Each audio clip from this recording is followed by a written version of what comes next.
চট্টগ্রামের উৎসবমুখর পরিবেশত পাহাড়তলী শহীদ শাহজাহান মাঠত শুরু হয়ে শহীদ জিয়া স্মৃতি উন্মুক্ত গোল্ড কাপ ফুটবল টুর্নামেন্ট 2026 টুর্নামেন্টের উদ্বোধন করেন যুব ক্রীড়া প্রতিমন্ত্রী মোহাম্মদ আমিনুল হক।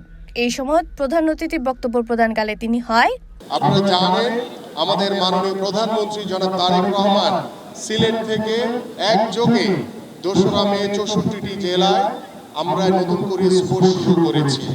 ইনশাআল্লাহ আমাদের জাতীয় পর্যায়ে আমরা ইনশাআল্লাহ জুলাইয়ের ভিতরে শেষ করে আমরা আবার দ্বিতীয় নতুন করে স্পোর্টস সারা বাংলাদেশে আমরা সিলেট থেকে উদ্বোধন করেছি। পরবর্তীতে আবার আরেকটি বিভাগীয় শহর থেকে উদ্বোধনের মাধ্যমে আমাদের মাননীয় প্রধানমন্ত্রী আবার কার্যক্রম শুরু করবেন। আমাদের ব্যারিস্টার মীর হেলাল বলছেন চট্টগ্রাম থেকে। অনুষ্ঠানত বিশেষ অতিথি হিসেবে উপস্থিত আছেন তথ্য প্রতিমন্ত্রী ইয়াসির খান চৌধুরী এবং পার্বত্য চট্টগ্রাম ও ভূমি মন্ত্রণালয়ের প্রতিমন্ত্রী মীর মোহাম্মদ হেলাল উদ্দিন। তারা উভয় যুব সমাজের বিকাশত খেলাধুলার গুরুত্ব তুলে ধরি এমন আয়োজনে স্বাগত জানায়। এই সময়ে আবার আমাদেরকে সবাইকে ঐক্যবদ্ধভাবে বাংলাদেশকে জনাব তারেক রহমানের নেতৃত্বে একটি অনন্য উচ্চতায় নিয়ে যেতে হবে, যাতে আমাদের উপর দেশবাসী যে 2/3 আসনে নির্বাচিত করে যে আস্থা রেখেছে সেটির আমরা সফল এবং সার্থক প্রতিদান আমরা দেশকে দিতে পারি। মন্ত্রণালয় আমাদেরকে আগামী বিশ্বকাপ দেখার ভালো সুযোগ করে দিবেন, যাতে আমরা 18 কোটি বাংলাদেশিরা আমরা সুন্দরভাবে বিশ্বকাপটা দেখতে পারি।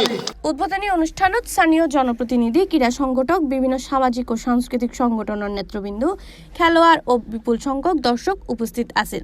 টুর্নামেন্টের গিরি মাঠ জুড়ে আছে উৎসবমুখর আমেজ।